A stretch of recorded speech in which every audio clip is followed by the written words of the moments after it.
నమస్కారం TCN news కి స్వాగతం. ముందుగా ముఖ్యాంశాలు. నియంత ముఖ్యమంత్రిని ఇంటికి పంపడం ఖాయం. తనకు బహిరంగ సభలో స్పష్టం చేసిన తెలుగుదేశం జనసేన అగ్రనేతలు చంద్రబాబు, పవన్ కళ్యాణ్లు. తరలివచ్చిన జనం, కిక్కిరిసిన రోడ్లు. ముఖ్యమంత్రి జగన్ సంక్షేమ పథకాలకు పట్టం కట్టనున్న ఆంధ్ర ప్రజలు. భీమవరంలో ప్రకటించిన నర్సాపురం లోక్సభ వైసీపీ అభ్యర్థి ఉమాబాల. తణుకులో ఘనంగా ప్రపంచ హోమియోపతి దినోత్సవం. బాలికల పాఠశాల విద్యార్థులకు అవగాహన కలిగించిన వైద్యురాలు హేమమాలిని. చిన్న వర్తకులకు అండగా నిలిచిన వైసీపీ ప్రభుత్వం. తణుకు పండ్ల వ్యాపారుల సభలో పేర్కొన్న రాష్ట్ర మంత్రి కారుమూరి. కలవపూడి, పల్లెపాలెం గ్రామాల్లో భక్తి శ్రద్ధలతో ఆరంభమైన మారెమ్మ మహాలక్ష్మమ్మల జాతర మహోత్సవాలు. పాల్గొన్న మాజీ ఎమ్మెల్యే వేటుకూరి. పోడూరు గ్రామంలో పాలకొల్లు దేశం అభ్యర్థి నిమ్మలకు మద్దతుగా ప్రచారం చేసిన మహిళా నాయకులు, వెంట ఉన్న కార్యకర్తలు. సార్వత్రిక ఎన్నికల నిర్వహణలో ప్రధాన పాత్ర మాస్టర్ ట్రైనీలదే. రాజమండ్రిలో వివరించిన తూర్పుగోదావరి జిల్లా కలెక్టర్ మాధవీలత. ముఖ్యమంత్రి జగన్ కృషితో నిర్దోడు నియోజకవర్గాన్ని అభివృద్ధి చేశా. పెరవలి మండలంలో చెప్పిన ఎమ్మెల్యే శ్రీనివాస్ నాయుడు. రావులపాలెంలో ఆహ్వాన నాటిక పోటీలను ఆరంభించిన సినీ దర్శకులు వంశీ. కళాకారులతో కలకలలాడిన ప్రాంగణం. గర్భిణీలకు, బాలింతలకు పౌష్టికాహారాన్ని అందిస్తున్న ఐసీడీఎస్ ప్రాజెక్ట్. ఏలూరులో విశ్లేషించిన డైరెక్టర్ పద్మావతి. ఏపీ నియంతృత్వ పాలనకు వ్యతిరేకంగా పోరాడుతున్న ఇద్దరు అగ్రనేతలు నారా చంద్రబాబు నాయుడు, కొణిదెల పవన్ కళ్యాణ్లు బుధవారం తణుకు నీవిచ్చేయడంతో పట్టణ ప్రధాన వీధులు జనంతో నిండాయి. ఒకరు పొలిటికల్ స్టార్, మరొకరు ఫిల్మ్ స్టార్ కావడంతో వీరిని నేరుగా చూసేందుకు, వారి మాటలు వినేందుకు అభిమానులు పెద్ద సంఖ్యలో తరలి రావడంతో వీధులన్నీ కిక్కిరిశాయి. పట్టణంతో పాటు పరిసర గ్రామాల నుంచి విచ్చేసిన తెలుగుదేశం కార్యకర్తలు, జనసేన అభిమానులు, బీజేపీ శ్రేణులు చేతపట్టిన జెండాలతో ఇచ్చిన నినాదాలు హోరెత్తాయి. రాష్ట్రపతి రోడ్డు సరిపోక మేడలు, మిద్దెలు ఎక్కి ప్రీతమ నేతలకు జేజేలు పలికి మద్దతు ప్రకటించారు.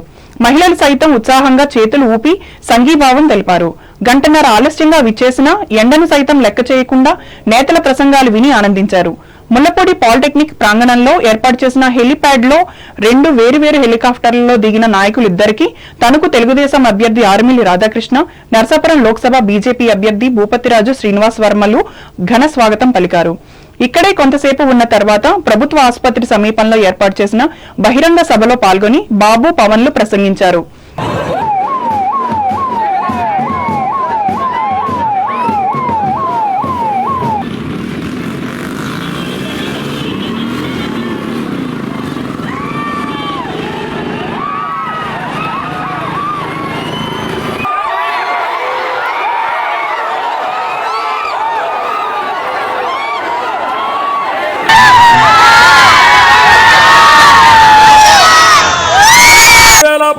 మీరు అధికారం ఇస్తే రాష్ట్రాన్ని అభివృద్ధి చేయాలని ముందుకు పోయాం. అధికారాన్ని ఒక బాధ్యతగా తీసుకున్నాం. ప్రతి క్షణం రాష్ట్రం కోసం తప్పించాం. అద్భుతమైన రాజధాని ఉండాలని అందరి మద్దతుతో అమరావతిని మొదలుపెట్టాం. ప్రతి ఎకరాకు నీరు ఇవ్వాలని సాగునీటి ప్రాజెక్టులకు ప్రాధాన్యత ఇచ్చి పూర్తి చేశాం.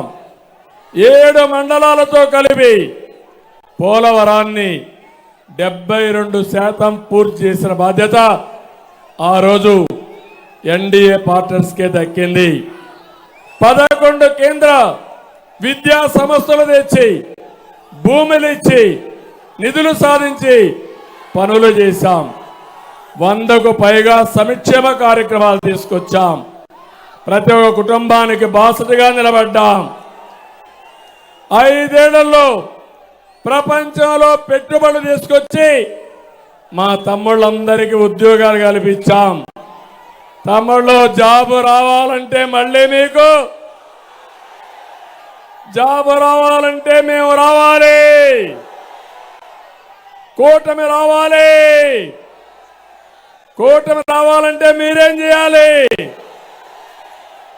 30 రోజులు పనిచేయాలి. అందుకే తమ్ముళ్ళు మేము ఎప్పుడు ఆలోచించింది స్టేట్ ఫస్ట్ అనేది మా ఇంట్రెస్ట్. ఇదంతా మీ కళ్ళ ముందర జరిగే వాస్తవం. ఈరోజు గుర్తు చేసుకోండి.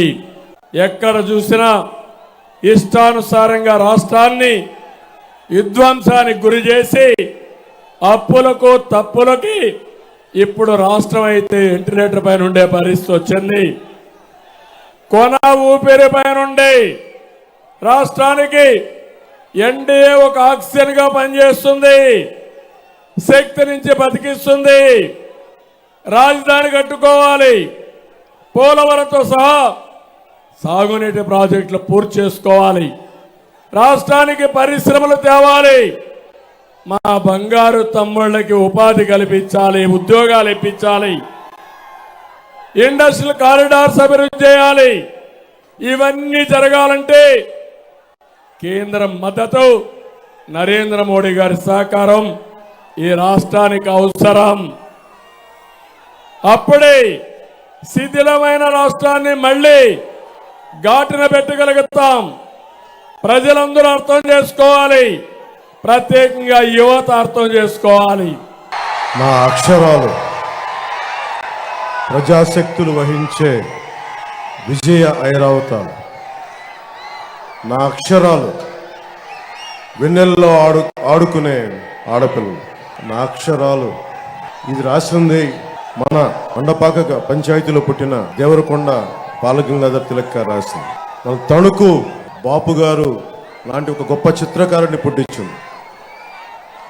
మన తణుకు నన్నయ్య ఇక్కడ యజ్ఞ యాగాదులు చేసి భారతానికి శ్రీకారం చుట్టిన నేలేదు. రాకెట్ ఫ్యూయల్కి ఇస్రో తోటి ఒప్పందం కుదుర్చుకొని ఇస్రోకి మనకి రాకెట్ ఇంధనం చేసిన నేలేదు. పారిశ్రామికంగా చాలా పురోభివృద్ధి నేలేదు. నేను తగ్గాను, నన్ను కావాలంటే విమర్శించారు. ఎందుకు నిలబడ్డానంటే ఆంధ్రప్రదేశ్ యువత, ఆంధ్రప్రదేశ్ భవిష్యత్తు పాడవకుండా ఉండాలంటే నేను ఒక పిసరు తగ్గితే నేనేం తగ్గిపోను. ఎక్కడ నెగ్గాలో కాదు, ఎక్కడ తగ్గాలో తెలియాలి. 4 దశాబ్దాలుగా ఒడిదుడుకులు తీసుకున్న వ్యక్తి, ఆయన అనుభవం కావాలి. అలాగే నేను ఎక్కడ సమస్య ఉన్నా, ఉదాహరణకి ఉద్దానం కిడ్నీ సమస్యకే 2014లో ఆయన మీద నాకు ఉన్న గౌరవం ఏంటంటే 2014లో ఉద్దానం కిడ్నీ సమస్య అప్పుడు గుర్తించి శ్రీకాకుళం వెళ్ళి నేను తిరిగితే ఆయన దృష్టికి తీసుకొస్తే 24 గంటలు తిరక్క ముందే మొత్తం ఉన్నతాధికారుల బృందాన్ని పిలిపించి మంగళగిరిలో కూర్చొని, క్యాంప్ ఆఫీస్లో కూర్చొని మొత్తం ఏం చేయాలని చెప్పి వెంటనే తక్షణంగా దానికోసం ఒక రిలీఫ్ ప్రోగ్రామ్ చేశారు. వెంటనే ఏవే రెమెడియల్ మెజర్స్ తీసుకున్నారు. అందుకనే ఆయన అనుభవం నాకు చాలా మనకి రాష్ట్రానికి కావాలి. మన ఆశలను కూడా పక్కన పెట్టి కేవలం ఆంధ్రప్రదేశ్ ప్రజల ఆకాంక్షను దృష్టిలో పెట్టుకొని నేను ఈ పొత్తుకి చాలా ముందుండి అందరం కలవాలని చెప్పి నేను ముందుకు తీసుకెళ్ళాను. మీరు బాగుండాలని చెప్పి 25 సంవత్సరాలు రోజుకి కోట్లు తీసుకోగలిగే సత్తా ఉన్నవాడిని. ఇవన్నీ పక్కన పెట్టి ఒక సమూహం కావాలి. ఒక నదికి, ఒక దేశానికి ఒక నది చాలదు, ఒక దేహానికి ఒక రక్తనాళం సరిపోదు. అలాంటి 5 కోట్ల మంది ప్రజలకి ఒకళ్ళిద్దరు నాయకులు సరిపోరు. 3 పార్టీల బలమైన నాయకత్వం కావాలి. కేంద్ర నాయకత్వం సహాయ సహకారాలు ఉండాలి. చంద్రబాబు గారి అనుభవం కావాలి. మన జన సైనికుల వాడి జోడి మన బలంగా ముందుకు తీసుకెళ్ళగలిగే పోరాట శక్తి కావాలి. విభజన జరిగినప్పటి నుంచి మనకు అన్యాయం జరుగుతూ ఉంది. మనలో మనం కొట్టుకోవడం కాదు, అందరం కలిపి కట్టుగా ఉండాలి. 2014 నుంచి మనకి పార్టీలు విడిపోకుండా ఉండాలి. ఎవరికాళ్ళు సొంతంగా చేస్తే మళ్ళీ దుర్మార్గులు రాజ్యాలు వెళ్తారు. 2014 నుంచి ఆ రోజు నేను ఇక్కడ శ్రమ పడతా ఉన్నాను. దాంట్లో భాగంగానే 2014లో అరివిల్లి రాధాకృష్ణ గారు మొట్టమొదటిసారిగా ఎమ్మెల్యేగా ఎన్నికయ్యారు. ఈ కార్యక్రమంలో రాష్ట్ర మాజీ మంత్రి, ఆచంట అసెంబ్లీ అభ్యర్థి పీతాని సత్యనారాయణ, టీడీపీ జిల్లా అధ్యక్షురాలు తోట సీతారామలక్ష్మి, సీనియర్ మాజీ ఎమ్మెల్యే ముల్లపూడి వెంకటకృష్ణారావులు పాల్గొన్నారు. రానున్న సార్వత్రిక ఎన్నికల్లో వైఎస్సార్ కాంగ్రెస్ పార్టీ అత్యధిక మెజార్టీతో గెలుస్తుందని ఈ పార్టీ నర్సాపురం పార్లమెంట్ ఎంపీ అభ్యర్థి గూడూరు ఉమాబాల తెలిపారు. భీమవరంలో బుధవారం ఏర్పాటు చేసిన విలేకరుల సమావేశంలో ఆమె పాల్గొని మాట్లాడారు. ముఖ్యంగా ముఖ్యమంత్రి జగన్మోహన్ రెడ్డి అమలు చేసిన సంక్షేమ పథకాలకు ప్రాధాన్యతనిచ్చి మళ్లీ ఆయనకే ప్రజలు పట్టం కట్టడం ఖాయమని ధీమా వ్యక్తం చేశారు. ఒక సంస్కరణలు తీసుకురావడంలో ఆయనది ఒక ప్రత్యేక స్థానం. వారందరూ చేసినట్టుగా ఈయన ఇంకొక మార్పును తీసుకొస్తున్నారు. ఈరోజు సామాజిక సమీకరణాల్లో మార్పును తీసుకొచ్చే ధైర్యం ఎవరు చేయలేదు. మొట్టమొదటిసారిగా జగన్మోహన్ రెడ్డి గారు అందరికీ సమన్యాయం చేస్తూ మరి ఏ ప్రాంతంలో జనాభా ప్రాతిపదికన తీసుకున్న మార్పులు భారీగా మార్పులు చేపట్టి రాష్ట్రం మొత్తం మీద అన్ని వర్గాల వారికి సమన్యాయం చేశారు. దానివలన మేము ఆయన్ని మా పార్టీ నుంచి మేము ఆయన ఒక సంస్కర్తగా భావిస్తున్నాం. దాదాపుగా అన్ని నియోజకవర్గాల్లోనూ కూడా చాలా వరకు పర్యటించాము. ఎమ్మెల్యే అభ్యర్థులతో కలిపి విస్తృత ప్రచారం నామినేషన్ల తర్వాత. హోమియోపతి దినోత్సవాన్ని తణుకులో బుధవారం ఘనంగా నిర్వహించారు. ఈ సందర్భంగా టీసీఎన్ ప్రత్యేక కథనం అందిస్తోంది.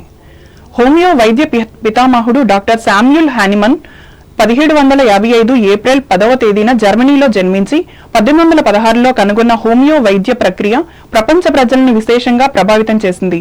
మొండి రోగాలకు మధుర వైద్యం అందిస్తున్న ఈ ప్రత్యామ్నాయ వైద్య విధానం భారతదేశానికి కూడా విస్తరించడంతో స్వాతంత్ర్యానికి పూర్వమే ఈ వైద్యానికి మంచి ప్రాచుర్యం లభించింది. జర్మనీలోని ఎర్లాంజెన్ విశ్వవిద్యాలయం ఇంగ్లీష్ వైద్యంలో ఎండీ పట్టా పొంది 20 ఏళ్ల అల్లోపతి వైద్యాన్ని ప్రజలకు అందించిన డాక్టర్ శామ్యూల్ హానిమన్ 2 దశాబ్దాల పరిశోధనల అనంతరం ప్రపంచానికి హోమియో వైద్యాన్ని అందించారు. వైద్యం సున్నితంగా, శీఘ్రంగా, శాశ్వతంగా జరగాలన్నది హోమియో వైద్యం లక్ష్యం. మనసు, శరీరాల మధ్య ఉండే అవినాభావ సంబంధాన్ని దృష్టిలో ఉంచుకునే ఔషధాలను నిర్దేశిస్తారు. ఔషధాల వల్ల దుష్ఫలితాలు తలెత్తకుండా ఉండేందుకు వాటిని ప్రత్యేక పద్ధతిలో పలచన చేసి వాడటం మొదలుపెట్టారు. దీనికి మంచి ఫలితాలు రావడంతో గొప్ప వైద్యం గుర్తింపు లభించింది.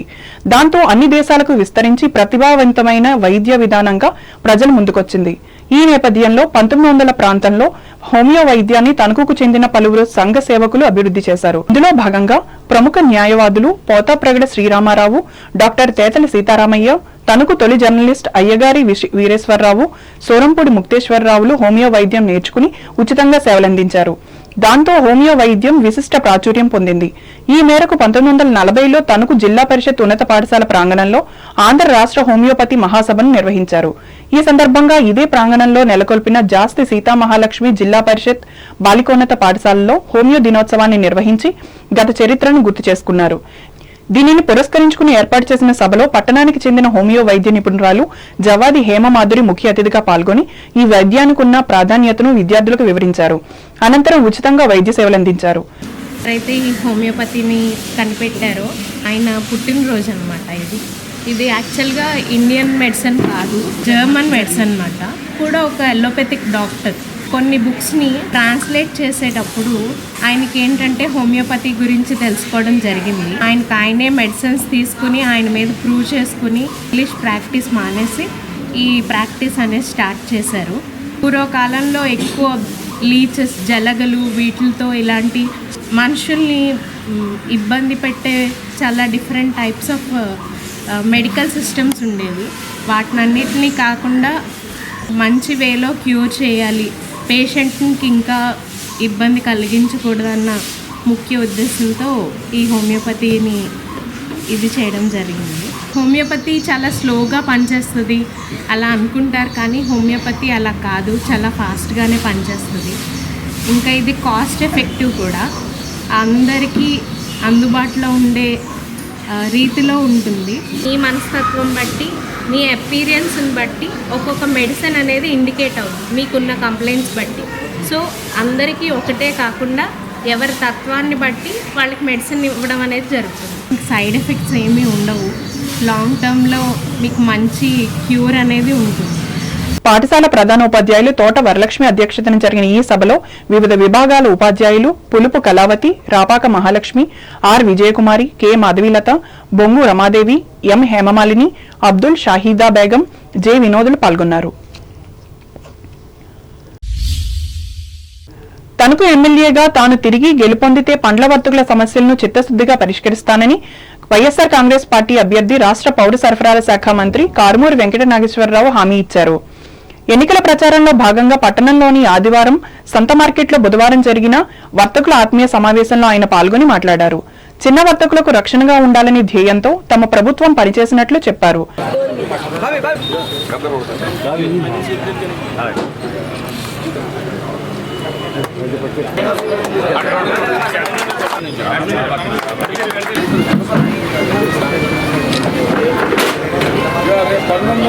నామినేషన్ 19వ తారీఖు 10/25 నామినేషన్.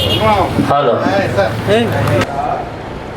నేను అత్తిల్లో పుట్టాను, సంతలు చేశాను. నేను కూడాను సంతల్లోంచి మళ్ళీ ఫర్నిచర్ వ్యాపారం నుంచి బిల్డర్ నుంచి ఇలా రాజకీయాల్లోకి వచ్చాను.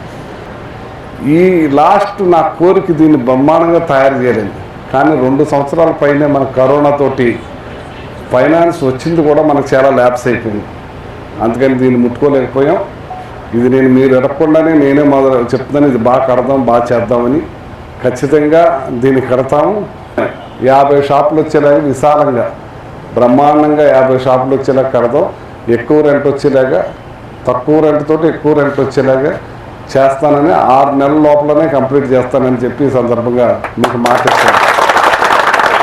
మీరందరూ కలిసి ఒక మాట మీదకి వస్తే నేను ఇమ్మీడియట్లీ ఫస్ట్ పట్టుకునే పని ఇదే అని చెప్పి సందర్భంగా తెలియజేస్తాను. నేను ఇప్పటివరకు ఎవరికీ చెప్పలేదు నేను మళ్ళీ గెలిచిన తర్వాత ఈ పని మొదలెడతానని. కానీ తణుకులో అప్పుడు బ్రిడ్జి మొదలెట్టాను. 2009లో బ్రిడ్జి అసమర్థంగా ఆపేస్తే అది మొదలెట్టి కట్టించేశారు. మళ్ళీ ఇప్పుడు మాట చెప్తున్నాను, ఇది ఇమ్మీడియట్లీ తొలిగా కొబ్బరికాయ కొట్టేది కూడా ఇదే అని చెప్పి సందర్భంగా తెలియజేస్తాను. మీకు మీ తరతరాలు శుభ్రంగా గుర్తుండిపోయేటట్టుగా దీన్ని ఇబ్బంది లేకుండా, ఎక్కువ రేట్ లేకుండా మార్కెట్కి విలువకి సరిపడగా ఉండే విధంగా చేస్తాను. అనుకూలంగా ఉండేలాగా ఒక మోడర్న్ మార్కెట్ లాగా తీర్చిదిద్దడానికి నా శక్తివంతులు లేకుండా పనిచేస్తాను. గణేశ్వర శ్రీనివాస పండ్ల వర్తక సంఘాల ఆధ్వర్యంలో అధ్యక్షులు రామాయణం సుబ్బారావు, బసవ సుధాకర్ల అధ్యక్షతన జరిగిన ఈ సభలో వైసీపీ పట్టణ అధ్యక్షులు మంగిన సూర్య సత్యనారాయణ, మున్సిపల్ మాజీ కౌన్సిలర్ ఇంగుడుపల్లి బలరామకృష్ణ పాల్గొన్నారు. ఇదిలా ఉండగా వైసీపీకి చెందిన కార్యకర్తలు పట్టణంలోని 27వ వార్డులో పర్యటించి కారుమూరి వెంకట నాగేశ్వరరావును గెలిపించాలని ప్రచారం చేశారు. ఈ కార్యక్రమంలో వ్యవసాయ మార్కెట్ కమిటీ అధ్యక్షురాలు నత్తా కృష్ణవేణి, నాయకులు ఎం లారెన్స్ ఝాన్సీ, వంటెద్దు ఈశ్వర ప్రసాద్, ఎడ్లపల్లి సురేంద్ర, జీవీఎస్ రెడ్డి, పుల్లెపు సూర్యచంద్రరావులు పాల్గొన్నారు.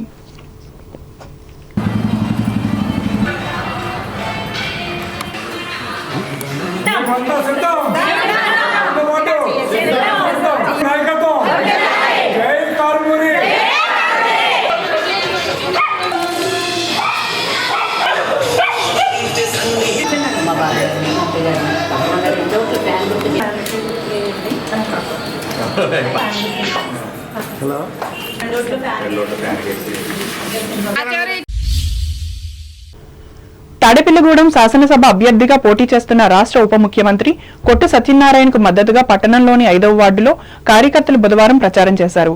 ఈ కార్యక్రమానికి ఆయన తనయుడు కొట్టు బాలరాజేష్ ఆధ్వర్యం వహించారు.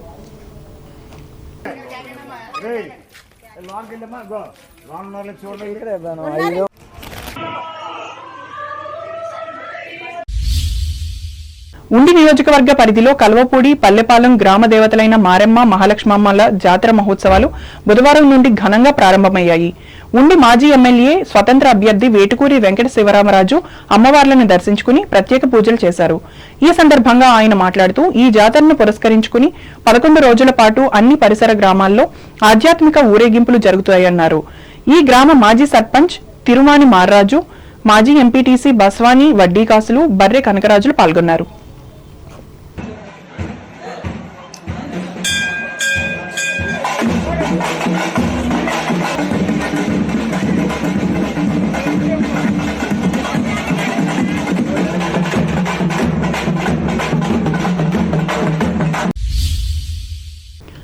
ఇప్పుడు వాణిజ్య ప్రకటనలు.